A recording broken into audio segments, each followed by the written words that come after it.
8:30 a.m. and you call him, so his best friend doesn't have to call you later. 10:30 a.m. and his girlfriend sits in her usual spot, second from the left, third row seat, because she isn't at home sobbing over the toilet in grief. Noon and he sits with you at lunch as always, cracking jokes and pretending like nothing was wrong, even though you both know better. 1:15 and your favorite teacher and coach presents a normal lesson because why shouldn't she? 3 days later, and there's no funeral to feel guilty for skipping. 3 months later, and there's no memorial messages on his birthday, only cheerful ones. 3 years later, and you've drifted apart, living different lives in different colleges in different states, and you don't know if he remembers your call or if it mattered at all. But that isn't what happened. You can daydream about a second chance, but it'll never happen.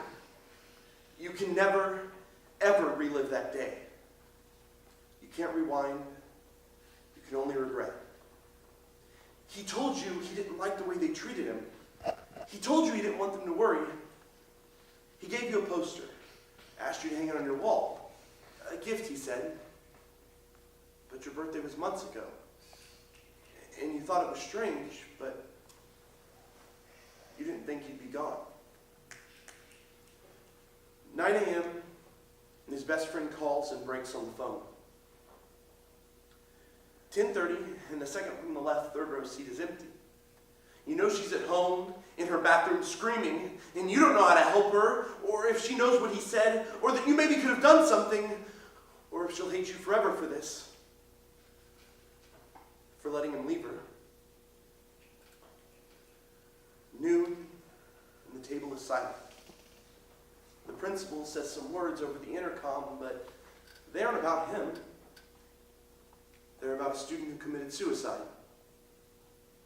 Someone passes out flyers.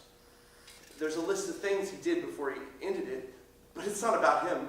They're generic, and there's this strangely gaudy green headline at the top that says suicide prevention, and you don't know why they gave this to you because nobody's dead, nobody's killed themselves, no one, and especially not him, not someone you knew, not your friend.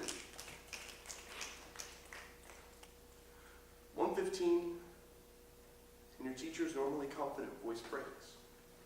Her mascara running down her cheeks like you want to run down the hallway and he'll be there, is always joking. Because he forgot something. That's why he isn't in class. You just had to go get him. 3 days. A missed funeral. Sitting at home, dressed in black, in guilt. 3 months. His birthday. A flood of memorial messages. 3 years. His girlfriend advocates for suicide prevention. She passes out weirdly gaudy flyers and gives speeches, and maybe sometimes she still cries. His best friend doesn't call anymore. And you still wish you could rewind. We do not have the luxury of a mutable past. All there is the future. Forward. Chances to do better. Next time.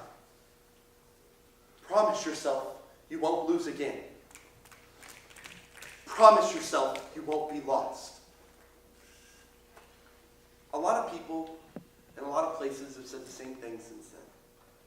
I'm so sorry. It's not your fault. You couldn't have known. And you want to believe them.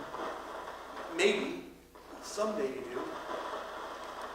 You wonder how many of these people in these places have felt the way you felt. And how many of these people are looking for a rewind button to roll back the reels of their own regrets. You wonder if a phone call could have mattered. What were the words to say? What was the password to his happiness, and could you have found it? Do you even have the right to feel this way so long after, even though you weren't that close? Did the answers matter? Did anything matter? 3 days. She came back to school, but hid in the hallway to cry nearly every day. The table remained silent and eventually separated.